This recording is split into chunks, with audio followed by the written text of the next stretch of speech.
De hecho, la mujer tarda siempre más en consultar al médico porque pues, aguanta mejor el dolor, lo normaliza más y un largo etcétera de manifestaciones de fondo silenciosas que el varón te las dice casi antes de que le aparezca y la mujer pues le cuesta mucho más verbalizarlo. Y atendiendo a esos problemas durante el embarazo vi que el problema aparecía en la búsqueda de embarazo, en cómo se producía y cómo implantaba en este caso el embrión, ¿no? Cómo anidaba. Esas quimeras, esas células que no son tuyas o que son poco tuyas o no, circulan o se quedan en algún tejido y tu sistema inmunológico no le gusta nada. Sin cita previa, Salud en la Mujer. Un podcast de Adeslas, con Esther Gómez, mi enfermera favorita. Hola a todos y a todas y bienvenidos un día más a nuestro nuevo episodio de Sin cita previa, Salud en la Mujer. Hoy vamos a hablar de algo que parece invisible, pero que también nos habla, que es la inmunidad y la inflamación. Para ello contamos con el doctor Enrique Esteve. Muchísimas gracias, Enrique, por estar hoy aquí. Gracias por invitarme, un placer. Eres toda una eminencia, pero me gustaría presentarte especialmente porque eres un experto en esto que hablamos de la inmunidad, de la inflamación, que ahora se escucha mucho en redes sociales, pero hoy en este episodio vamos a desgranar. Eres especialista en medicina interna, doctor con calificación cum laude y premio extraordinario en la tesis, eres investigador asociado y tienes tu trayectoria pues más bien centrada en autoinmunes, en patología sistémica e inmunología reproductiva. Y por si fuera poco, pues tus ratos libres, que son pocos, que yo lo sé, pero los dedicas a divulgar en redes sociales para poder acercar un poquito más la ciencia a todas las personas. Os animo a que le sigáis en redes sociales en el perfil de @doctor.esteve. Bienvenido, Enrique, muchísimas gracias. Vaya, qué súper presentación, Esther, gracias. Felicidades por toda tu labor, de verdad, que me siento con una celebrity aquí de la divulgación y del rigor. Y es un placer estar aquí hablando de salud de la mujer, de verdad, contigo. O sea que, nada, gracias por la presentación y vamos a ello. Claro. Vamos a ello porque, Enrique, antes de hablar de la enfermedad, tenemos que hablar de una cosa principal. ¿Qué es exactamente la inflamación y por qué es algo necesario? Bueno, a ver, la inflamación, bien entendida, es un proceso fisiológico. Es un proceso natural en el cual el organismo va a defendernos, ¿no? A protegernos, a establecer mecanismos también de memoria, ¿no? Tener anticuerpos de memoria y tener defensas para futuros eventos y además va a ayudar a regenerar tejidos, a cicatrizar heridas. O sea, realmente es un proceso que, bien entendido, nos permite defendernos de las agresiones externas y permanecer vivos. O sea que no está nada mal la inflamación. ¿Y en qué momento la inflamación realmente se convierte en algo, vamos a decir, dañino o algo que no está funcionando como debería? Bueno, pues puedes tener dos escenarios. Uno en el que haya una inflamación desmesurada para el estímulo en concreto. Se va a ver, de hecho, ¿no? A nivel físico se va a ver signos que se llaman de flogosis, ¿no? Hinchazón, edema, enrojecimiento, dolor exagerado y de forma muy aguda. Y otra cosa que realmente se va a ver en el tiempo es que se va a cronificar. Ahí sí que vamos a tener un problema en el cual ya no va a responder a ningún estímulo en concreto, sino de forma propia, de forma endógena, que se dice, va a ir produciéndose y se va a mantener en el tiempo, pero sin responder a nada. Por lo tanto, va a ir dañando probablemente estructuras sanas que no necesitan que esté esa inflamación, ¿no? Y ahí es donde la inflamación está en boca de todos y de todas, ¿no? Cuando estás inflamado es ahí, ¿no? Cuando no ha habido un estímulo que la ha generado. Pero yo creo que además también se confunde mucho ese concepto de inflamación y lo decimos a veces a la ligera y no hay una inflamación, sino que a veces es un proceso normal o lo contrario. No es una inflamación, como estás explicando, que sería, vamos a decirlo de alguna manera, natural del organismo y deberíamos tener en cuenta que tenemos que mirar qué está pasando. Claro. Totalmente, o sea, no puede tener tampoco una connotación peyorativa, un proceso fisiológico del organismo. O sea, realmente de forma interesada se manifiesta que hay inflamación por todos sitios y no, tenemos que saber exactamente qué puede estar sucediendo de forma más silenciosa para, de alguna manera, atender e ir a un profesional cualificado o cualificada, por cierto, y a partir de ahí generar, pues si hay que generar algún tipo de estudio, generarlo, o si no, pues atender a procesos más del día a día y ya está. Y entonces, Enrique, aquí hay un concepto que yo lo escucho muchísimo en redes sociales, no sé si bien o mal, es ese concepto de inflamación crónica de bajo grado. ¿Qué significa este concepto y por qué es tan relevante hoy en día? Es muy interesante, ¿no? Ese background inflamatorio, ¿no? Esa inflamación de bajo grado. Mira, a nivel fisiológico, a nivel normal, nuestro organismo, la inflamación es un mecanismo que el sistema inmunológico, nuestras defensas, está usando, como te dije anteriormente, para regenerar tejidos, para defendernos, etcétera, etcétera, pero es un proceso finalista. En cambio, si estas células inmunológicas siguen actuando sin estímulo, van a ir pues eliminando proteínas en el torrente sanguíneo o en los tejidos, y eso sin que sea visible, ¿no? Eso de una manera, como has dicho tú bien, invisible, va a ir dañando estructuras sanas. Esa inflamación va a perpetuar que aparezcan más células inmunológicas que van a generar más inflamación. Y es de bajo grado porque tú no lo vas a saber. Van a aparecer de forma secundaria, si quieres luego hablamos, ¿no? Procesos en el organismo de empobrecimiento, de dolor, de cansancio, etcétera, etcétera. Y poco a poco va a ser peor, porque más inflamación, más células inmunológicas, más inflamación. Y ese es el background inflamatorio, ese fondo inflamatorio. Y hemos hablado del sistema inmune, sabemos, explicado muy sencillo, que hablaremos ahora de ello, pero sería como esa policía que tenemos en nuestro organismo que se encarga de patrullar el organismo. Pero me gustaría preguntarte qué es entonces una enfermedad autoinmune y en qué consiste. Qué pregunta más bonita, y mientras me hacías la pregunta me acordaba de la serie de dibujos animados. Yo es que lo explico así en la universidad, como el cuerpo humano. Yo ahí es cuando decidí que me gustaba la inmunidad, imagínate. Es cierto, o sea, nuestras células inmunológicas son policías, son de alguna manera detectives algunas, otras son más mamporreras, que es decir, hay diferentes, ¿no? Células que sí que están coordinadas, ¿no? Y sí que es verdad que están muy jerarquizadas. Esto es muy interesante porque una le va a dar una señal a otra, pero esa señal activará por otro lado otra que va a tener que frenar esa inflamación en este caso, o esa respuesta, y todo eso es un funcionamiento normal de nuestras defensas para eliminar una infección, como te decía, para una cicatrización de una herida, etcétera, ¿no? Pero puede darse el caso de que sin ningún estímulo o sin ningún foco primario, esas células inmunológicas ataquen estructuras sanas. Entonces, en ese momento hablamos de que hay una reacción autoinmune. Tus propias defensas te están atacando a ti. Normalmente porque han generado anticuerpos, o sea, autoanticuerpos contra estructuras propias sanas, la articulación, el queratinocito de la piel, la célula del endometrio, etcétera, etcétera.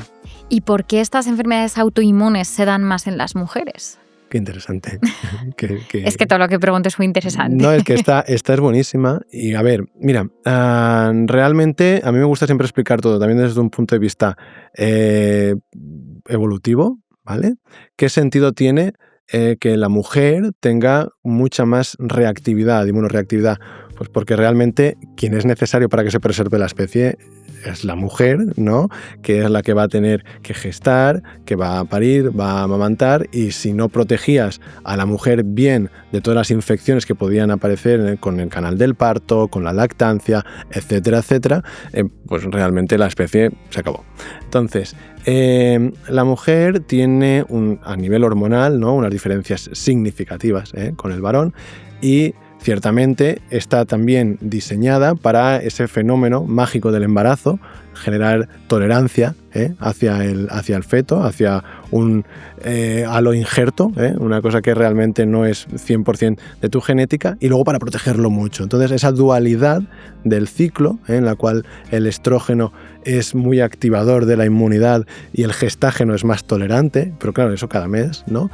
Realmente eso genera diferencias a nivel del control inmunológico, y ahí sí que puede haber más inmunoreactividad. Piensa además que hoy en día el mundo que nos rodea no es en el cual nos hemos desarrollado a nivel evolutivo durante 600.000 años, ¿sabes? Entonces, ahora no hay todas esas amenazas, pero el sistema inmune sigue funcionando igual. Hay otra cosa interesante, y es el cromosoma X. Tener más carga cromosómica en este aspecto es porque en este cromosoma hay muchos genes relacionados con enfermedades autoinmunes. y ahí realmente hay como el doble de carga. De hecho, puede ser hasta 8 o 9 veces más frecuente que pueda aparecer una enfermedad autoinmune en la mujer por factores genéticos, ¿no? Epigenéticos y hormonales, ciertamente hormonales. Entonces estoy muy enfadada. Porque te voy a decir por qué. Ya lo siento. Si lo sabemos a nivel evolutivo, si lo sabemos a nivel genético y si lo sabemos a nivel hormonal, ¿por qué se sigue tardando tanto en diagnosticar las enfermedades autoinmunes a las mujeres? Creo que se está mejorando en esto, ¿vale? Parte de ello es este podcast. Tienes razón en que el componente hormonal de la mujer y esa dualidad muchas veces también genera dentro de la percepción del propio síntoma como si no lo expresaras tan bien, ¿vale? O sea, que lo minimizas cuando no deberías, ¿no?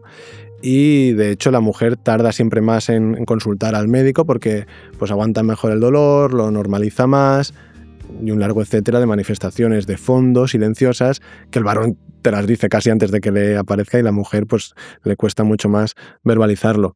Seguro que hay un componente a nivel social que hay que cambiar a nivel de educación y de pedagogía y para eso estamos, evidentemente, porque si son más frecuentes, tienes toda la razón, se deberían diagnosticar mejor.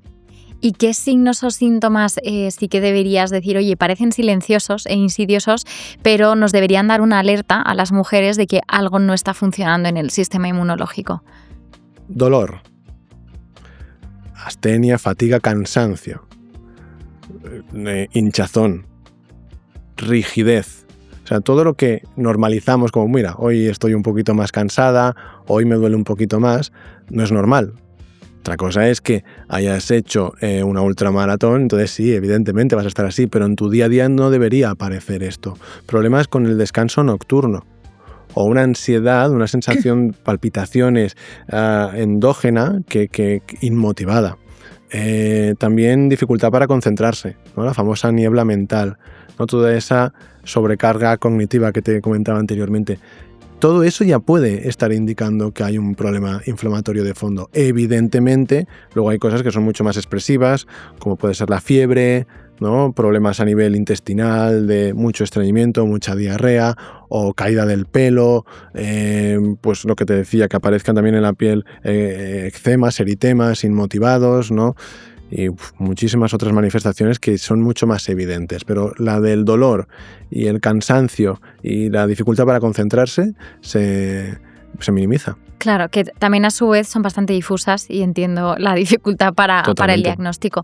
Y Enrique, hemos hablado de esos signos de alarma, pero ¿cuáles serían entonces para ti 3 hábitos que nos vamos a ir ahora a la inflamación?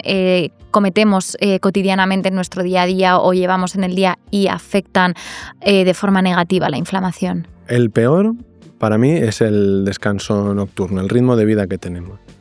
O sea, necesitas alinearte con los ritmos circadianos, con la luz, porque la luz es la encargada de regular el eje del estrés, cortisol, que es el que va a controlar el sistema inmunológico, y la melatonina, cuando hay oscuridad, que es la que lo va a activar para que mientras dormimos, nuestro sistema inmune, por un lado, elimine todas las invasiones, agresiones, amenazas y luego se autorregule mientras dormimos y repare tejidos. Si tú no estás alineado con la luz, que nadie de aquí lo estamos, autocrítica, y además pues te despiertas antes porque tu ritmo de vida hace que te tengas que despertar a las 5 para ir no sé dónde, y no has hecho las fases del sueño que tendrías que hacer. Todo eso es un sistema inmunológico que no ha podido hacer su función.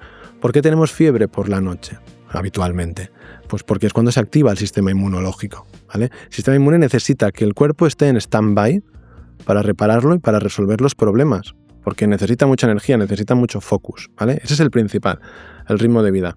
Y luego, pues evidentemente, atender, yo creo que la segunda cosa que es muy importante es cómo nos alimentamos, qué relación tenemos con los alimentos, ¿no? Que no sea como una recompensa extraña, sino que entendamos qué comemos, qué efecto tiene esto a nivel digestivo, porque a nivel digestivo piensa, Esther, que el sistema inmune se adaptó para también acumularse en las mucosas porque era la vía de entrada de las infecciones anteriormente. O sea, tú antes en la caverna, o una herida o algo que estaba en mal estado que te comías porque no había cocción ni ningún tipo de elaboración. Por lo tanto, mucho, no sé si el 50, pero muchísimo del porcentaje del sistema inmunológico está en las mucosas a nivel digestivo. Entonces, si no atendemos a qué comemos o no nos escuchamos cuando comemos, podemos estar manteniendo una inflamación, que es la típica inflamación que dice la gente, ¿no?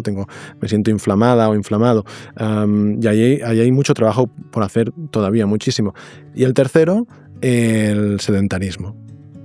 O sea, hay que estar en movimiento, hay que moverse. O sea, ya sé que tenemos que ser muy productivos y productivas, pero tienes que intentar, mientras estamos haciendo todo esto, en lugar de estar sentados, estar en movimiento. Y si tienes que hacer algo, pues si puedes hacerlo por las escaleras, mejor. Porque realmente toda esa fibra muscular, toda esa pequeña rupturita muscular, lo que hace luego es que el sistema inmunológico trabaje, limpie, se autorregule, y esto, además, factores de crecimiento para el músculo y un largo etcétera. Eso favorecerá que puedas descansar mejor a la noche. O sea, que yo creo que con estas tres... Me han encantado.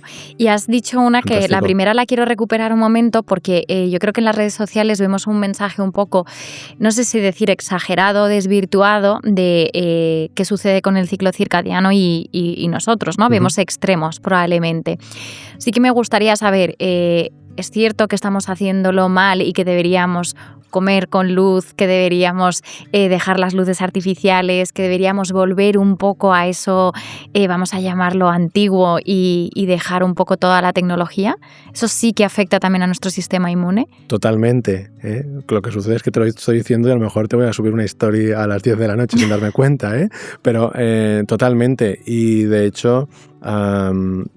últimamente sí que hay un poco más de conciencia social sobre esto, con las diferentes, los que has dicho, los colores de las luces, etcétera. Tampoco soy ningún experto en esto, pero sí que es verdad que nuestra glándula pineal necesita saber dónde está para ponernos a trabajar en modo vigilia, o sea, cortisol, estrés, resistencia a la insulina, metabolismo activo, etcétera, o en modo sueño, ¿no? Fases del sueño y reparación, regeneración. Yo creo que es la primera piedra de toque para cambiar. Cuando tienes algún problema de este tipo, la primera piedra de toque siempre es esta. Y no puedo no preguntarte por los famosos disruptores endocrinos, que esto es algo que también está ahora muy pues en las conversaciones triviales. Sí. ¿Qué son los disruptores endocrinos? ¿Cómo afectan y dónde los podemos encontrar? Bueno, la verdad es que al final los podemos encontrar casi en todos los sitios, lamentablemente. Son sustancias que van a, de alguna manera, mimetizarse con hormonas, ¿no? Que van a, de forma competitiva muchas veces, actuar donde debería estar actuando una hormona, que cuando las hormonas van a actuar es porque el organismo las necesita, no porque nosotros las vamos a incorporar desde fuera, ¿no? Pues ¿dónde pueden estar? Pues en alimentos, ¿no? Sobre todo el tema de las hormonas sexuales, ¿no? Con hormonas esteroideas como los estrógenos, que realmente también hay en productos de limpieza y otro tipo de disruptores endocrinos que pueden afectar a nivel de nuestra inmunidad, a nivel de la inflamación. Y lo que estabas hablando, pues es que además lo puedes encontrar hasta en cosmética. O sea que realmente entender que hay una predominancia de estrógenos en el ambiente exógenos, o sea que no es que la mujer esté cambiando, sino que desde fuera estamos incorporando más, mujer, varón, y que realmente esto está alterando todos otros ciclos que están aquí integrados a nivel tiroideo, a nivel suprarrenal. O sea, realmente es un problema de salud pública. Sí. Y ahora necesito pasar por la endometriosis, porque hemos hablado mucho en este podcast de la endometriosis. Sabemos que en ciertas ocasiones se tarda en diagnosticar de 8 a 10 años, y yo quiero saber si hay un papel importante con respecto a la inflamación y el sistema inmune en toda esta complejidad de la enfermedad. Es que es muy compleja. Tiene diferentes factores favorecedores y sin duda uno es la inflamación. De hecho, no se termina todavía de entender por qué el sistema inmunológico perpetúa en lugar de resuelve los focos, ¿no? De endometriosis, tanto a nivel uterino. O sea, entendemos la endometriosis, ¿no? Porque si alguien no lo conoce, pues que es la proliferación de tejido, ¿no? A nivel tejido endometrial, que puede ser en el mismo útero o puede ser fuera del útero, pero claro, no deberían estar ahí esas células creciendo y van a lesionar tejido sano, ya puede ser intestino, ya puede ser peritoneo, etcétera, etcétera. Entonces, el sistema inmunológico de alguna manera amplifica, magnifica ese implante endometriósico. ¿Y qué papel tiene? Pues debería tener un papel de resolver y de cicatrización, pero lo que hace es perpetuar un background inflamatorio. Entonces, lo puedes enfocar al revés. Puedes decir, bueno, ¿qué hay en mi día a día que aporta esa inflamación de fondo para no alimentar los diferentes implantes o focos donde puede haber endometriosis? Aunque es mucho más complejo que eso, pero sí que es verdad que realmente hay un fondo inflamatorio muy importante. Y Enrique, debido sobre todo a tu campo y a tu especialidad, no te puedo dejar que te marches de aquí sin preguntarte algo que también nos interesa en la salud de la mujer, que es la fertilidad y los abortos de repetición. ¿Qué papel tiene en este caso el sistema inmune y qué debemos tener en cuenta? Mira, como te dije antes, ¿no? A mí me empezó a gustar mucho la inmunidad y luego me dediqué a embarazos de riesgo, mujeres que tenían problemas durante el embarazo, y atendiendo a esos problemas durante el embarazo vi que el problema aparecía en la búsqueda de embarazo, en cómo se producía y cómo implantaba, en este caso, el embrión, ¿no? Cómo anidaba. Entonces, la inmunología tiene un papel capital, cardinal, porque va a generar un reconocimiento del tejido que te está literalmente comiendo por dentro, o sea, el embrión, el sincitio trofoblasto, que son esas células que van a estar invadiendo, se va a alimentar de nidos de sangre que va a generar en la destrucción del útero. Claro, el sistema inmune dice, ¿qué está pasando? ¿Qué es esto? Entonces, va a reconocer que, vale, es un embrión humano, es un embrión que lo puedo reconocer como propio y además parece ser que es de buena calidad y que está haciendo las cosas más o menos bien. Eso lo hace todo el sistema inmune. Pero si no, ¿quién lo hace? El embrión solo no, él tiene que implantar. Y en ese punto de implantar o no implantar, el sistema inmunológico es el que va a generar fenómenos de tolerancia o de rechazo en función de condicionantes maternos o embrionarios, y va a hacer que se puedan desarrollar las estructuras, pues en este caso la placenta, los vasos sanguíneos, claro, son dos sangres circulando, hay que tolerarla, ¿no?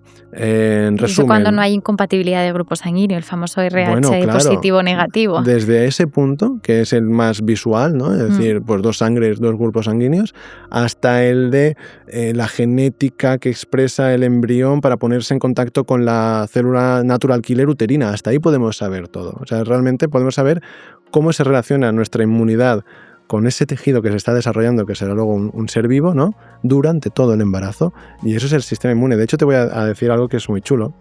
En la implantación, al principio, hay pues un cribado importante, hay un fenómeno a veces hasta de rechazo en ese primer punto, luego hay tolerancia, y en el momento que se acerca el parto, el sistema inmune se activa otra vez para rechazarlo.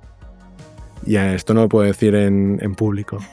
Pero el sistema inmune es uno de los que desencadena el parto. ¡Qué alucinante! Mola mogollón. Y esto tiene, bueno, en este proceso se producen también los microquimerismos, que hemos hablado de ellos, y que me parece como algo apasionante que de por vida, ¿no?, se vaya a quedar parte de ese material dentro del cuerpo de la mujer. Y mi pregunta es, ¿y el sistema inmune no lucha contra ello?